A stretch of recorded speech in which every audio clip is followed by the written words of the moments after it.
एक आपको हम सत्य घटना मध्य प्रदेश के पन्ना जिले की सुना रहे हैं। अपना जो आप सब जानते होंगे छतरपुर के आगे एक जिला है पन्ना, जहां हीरे पाए जाते हैं। केवल हीरे ही नहीं, संत रूपी हीरे भी वहीं आसपास पाए जाते हैं। एक बहुत ही भगवत भक्त भय 19वीं सदी में भक्तमाल में महाराज जी उनका चरित्र आया। पूज्य बाबा श्री हिम्मत दास, क्या नाम था?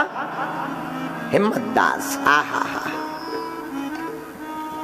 पन्ना से लगभग 5 कोस की दूरी पर एक गांव है बरायच। आज के समय में उसे बराज कहा जाता है। 5 कोस की दूरी। 19वीं सदी में एक भगवत भक्त ब्राह्मण के घर पर पूज्य श्री हिम्मत दास बाबा का जन्म हुआ। बड़े भगवत भक्त, धर्मपरायण। ध्यान से सुनना। नित्य ठाकुर जी की बड़ी सेवा करते। 5 कोस दूर था पन्ना। पन्ना में श्री जुगल किशोर जी हैं। भारत में 4 मंदिर ऐसे हैं जहां ठाकुर जी वृंदावन के अलावा प्रत्यक्ष बैठे। वृंदावन में बांके बिहारी, पन्ना में श्री जुगल किशोर, जयपुर राजस्थान में श्री गोविंद देव जी। ये ठाकुर जी के प्रत्यक्ष विग्रह हैं, जहां ठाकुर जी स्वयं चल कर गए।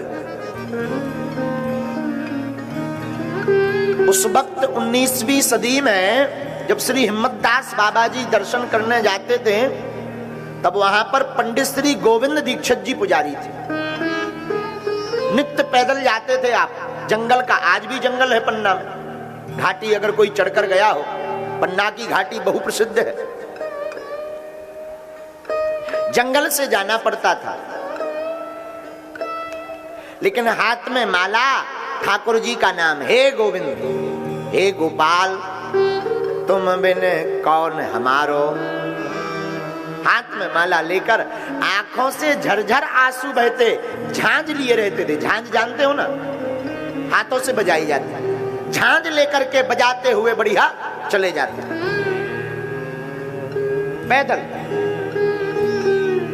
जाकर श्री ठाकुर जी के दर्शन करते थे, जुगल किशोर भगवान के प्रणाम। दाऊ भैया का भी मंदिर है, तो दाऊ भैया को प्रणाम, जुगल किशोर भगवान को प्रणाम। और दर्शन किए। बढ़िया मोहिनी लावण्यमयी मुस्कुराती हुई मूर्ति ठाकुर जी की मुरली कर में धारण किए हुए, अपने कपोलों पर भगवान, अपने होंठों पर लाल लाल होंठ पर ठाकुर जी लगाए हुए, वो काला कवनी यवनीय मधुर लावण्यमय स्वरूप, जिस चितवन चोर माहन मोहन की मौधुरी रसीली मूर्ति को देख करके अकामी व्यक्ति भी, निष्कामी व्यक्ति भी, जो भगवत भक्त भी नहीं है, वो भी ठाकुर जी के उस लावण्यमय स्वरूप को देख करके भक्त बन करके उनके पराधीन हो जाता है।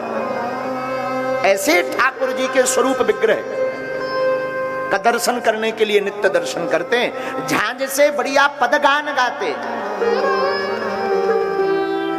और पदगान में कभी सूर्य बाबा के, कभी किसी के, कभी किसी के, बढ़िया पद गाते। अवगुण चित्त न धरो, खूब गीत गाते, पद गाते। एक बार एक घटना घटी।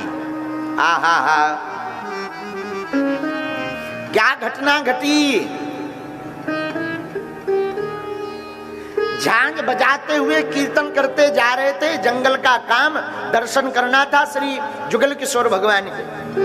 बराइच से चले, रास्ते में डकैत मिल गए। ए बाबा रुक, गोविंद गोविंद गोपाल गाता जा रहा, रुक रुक ठहर। थोड़ा सा दौड़ लगाई, बाबा भागो मत, आफत हो जाएगी। हाँ भैया बोलो।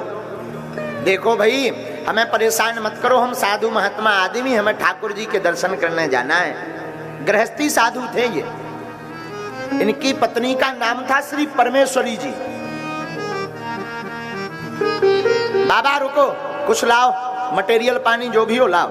अरे भैया, हम साधु महात्मा आदमी कुछ भी नहीं है, खाने को भी नहीं है, हम तो झांझ मंजीरा बजाते हैं, गोविंद के गुण गाते हैं, हम क्या दे दें? जो है वही लाओ। यही झांझे हैं, वही दो। चोरों ने झांझे छुड़ा ली, डकैतों ने। इनको बड़ा बुरा लगा। एक तो झांझे बची हैं, बाकी पूरी संपत्ति साधुओं में लुटा दी। इनकी पत्नी भी बड़ी साध्वी, पतिव्रता, व्रतपरायणी, साधु से भी, भगवत भक्त से भी। बुरा मत मानिए मेरी माताओं, मेरे पागलों, जिंदगी में आप याद रखना, घर में अगर दोनों भगवत भक्त हो ना, फिर वो घर घर नहीं, वो घर भगवान का बैकुंठ बन जाता है। हाँ, लेकिन आजकल तो बड़ो उल्टो जमानो है। पति देव अगर ज्यादा पूजा पाठ करें तो श्रीमती जी प्राण खा ले हैं, बावन के चक्कर में बर्बाद फिर रहे, कहां घूम रहे, ये ऐसे ही डोले, काम करें ना धरे गजू, इन बाबाओं के चक्कर में बर्बाद हो। भैया मैं निवेदन करूं हाथ जोड़ के, मेरे पागलों, जो मजा खाने में है, अरे नहीं, जो खिलाने में है वो खाने में कहा। साधु सेवा में जो आनंद है वो कहां आनंद। डकैतों ने ले लिए झांझे, बाबा चलो हटो, भागे भूत की लंगोटी से ही। अब तो आप रोने लगे कि कीर्तन में अब कैसे गाएंगे, झांझे ही चली गई। तो श्री जुगल किशोर भगवान को वन में ही पुकारने लगे कि आप बड़े निर्दयी हो, एक तो कछु बचो नहीं है, सब साधुअन में लगा दो, ऊपर ते जे झांझे हती जे ही चुरवा दे। और बढ़िया भगवान को ताना सुनाने लगे, हमने चित्त चोर तो सुना था कि आप चित्त का चोरी करते हो, लेकिन ये डकैती कब से डालने लगे। भागवत में हमने चोरी का तो सुना है, आप चित्त की चोरी करते, माखन की चोरी करते, लेकिन जब डकैती कब से शुरू कर दी सरकार। भैया अद्भुत लीला हो गई। जिन डकैतों ने झांझ चुराई थी वो 2 किलोमीटर चले ही कि तब तक उनकी आंखों से दिखना बंद हो गया। और आप तो श्री गोविंद गोपाल कहूं कीर्तन गाते जा रहे थे। बाबा माफ कर दो। क्या होगा भैया, महाराज हमसे बड़ी भूल हो गई, हमारी आंखों की रोशनी चली गई। भैया आप भूल मत करना, क्षमा कर दो बाबा। ढूंढ ढांड के उसने प्रणाम किया। श्री हिम्मतदास बाबा ने हाथ रखा और गोविंद जी की ऐसी कृपा हुई कि झांझें भी मिल गई, उसकी आंखें भी वापस आ गई। तब तक रात्रि हो गई। शाम के समय जुगल किशोर पहुंचे, पट बंद हो गए। पुजारी जी ने मंगला आरती की तो कपाट बंद हो गए। बोले अब तो दर्शन होंगे नहीं, पुजारी जी तो चले गए। किसी ने कहा यहीं रात रुक जाओ, बोले नहीं हमें तो वापस भी जाना है, दर्शन करना है। पहरेदार एक लगा हुआ था, उस जमाने में उतनी भीड़ नहीं होती थी। अब कोई बात नहीं, अगर कपाट नहीं खुले तो कोई बात नहीं। आप बड़े जोर जोर से आंखों में आंसू भरकर रोते हुए श्री जुगल किशोर भगवान की तरफ मुंह करके कहने लगे, कपटन को लागे रहे हे ठाकुर जी, कपटन को लागे रहे हिम्मत दास कपाट। हम बड़े कपटी हैं इसलिए आपने अपने कपाट बंद कर ले। कपटन को लागे रहे हिम्मत दास कपाट, और प्रेमन के पग धरत ही खुले कपाट झपाट। हमने सुना है कि जो कपटी व्यक्ति होता है उनके लिए तो आपके कपाट लग जाते हैं, पर जो प्रेमी होता है तो आप नियम धर्म सब तोड़ करके उस प्रेमी को गले लगा लेते हैं। रात को ही एक घटना घट गई। बोले क्या? बोले झट से 2 बजे श्री बिना पुजारी जी के आए 2 बजे मध्य रात्रि में ही ठाकुर जी के कपाट खुल गए और मोहिनी सुंदर मूर्ति, लावण्यमय मूर्ति श्री जुगल किशोर भगवान के दर्शन हो गए। पहरेदार चौंक गया। प्रातः काल पुजारी जी को पूरा रहस्य बताया। पुजारी जी ने दंडवत की, राजा को खबर की। उस जमाने में राजा होते थे पन्ना महाराज। तो राजा ने महाराज जी से निवेदन किया, सरकार आपको आने में बड़ी असुविधा होती है, यहीं पर एक हम आपको गांव लगा देते हैं सेवा में, यहीं झोपड़ी बनाकर रहो, आने जाने में रोज समय व्यतीत हो जाता है। तो आपको जुगल किशोर भगवान के दर्शन भी होंगे और आनंद। बोले नहीं राजन, क्षमा करना, हम इस भाव में नहीं डूब पाएंगे।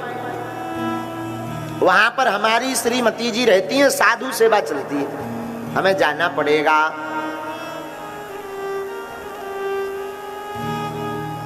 वापस घर आ गए। इतने में गांव में बहुत से महात्मा इनके घर पे पधार गए। अब घर पे तो भुजी भाट कुछ था ही नहीं इनके पास, सब लुटा दिया था साधुओं में। 20-25 मूर्ति आ गई, अब कहां से आवे संपत्ति। गांव का जो सेठ साहूकार था बनिया, उसने उधार दे दे करके इनको मना कर दिया कि बहुत उधारी हो गई, चुकाते उकाते हो नहीं, ले जाते हो, कहते हो कि साधु भंडारा होना है, कब तक चलाओगे हमारे नाम से भंडारा, बंद करो महाराज। तो वापस लौट आए, कुछ नहीं मिला।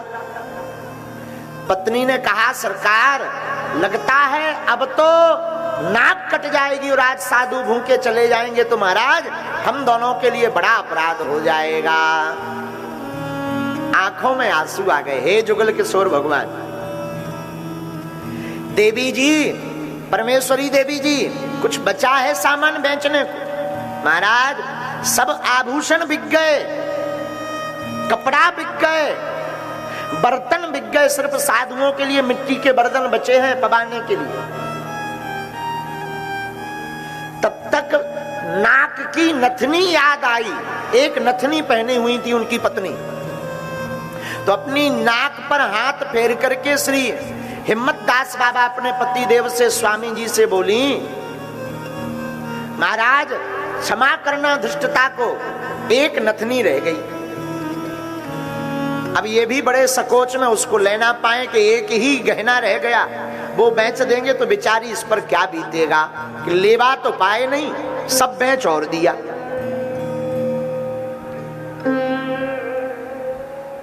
क्या करें, पर पत्नी के भाव को देखकर रोते हुए आंसुओं को पहुंचा। अब वो नथली जाकर साहूकार से कहा, ये लो, इसका जो भी सामग्री भोजन प्रसाद के लिए आ जाए सो दे दो। उसने बढ़िया आटा, गुड़ आदि चोखा का सामान दे दिया। आप सामान लेकर के आए, बढ़िया भाव पूर्वक प्रसाद बनाया, संतों को खूब प्रसादी चकाचक पवाई।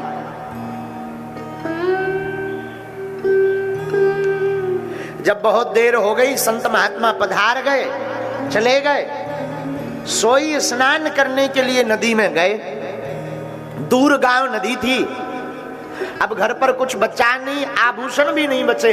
हमारे श्री ठाकुर जी से रहा नहीं गया। जैसे ही नदी स्नान करने गए, सोई ठाकुर जी हिम्मत दास बाबा का रूप बनाकर रुपया लेकर के सेठ के पास पहुंच गए।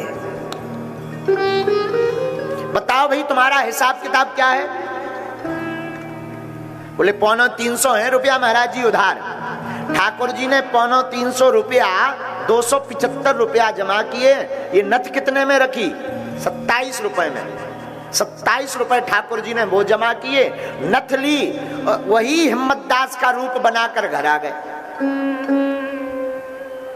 पत्नी गोबर का काम कर रही थी, साधुओं के लिए कोई साधु आना जाए तो लीपा पोती कर रही थी। देवी जी आपकी नथ ले आए हम। चौंक गई पत्नी, अभी अभी तो स्नान करने गए थे, इतनी जल्दी आप वापस लौट आए, क्या कारण है?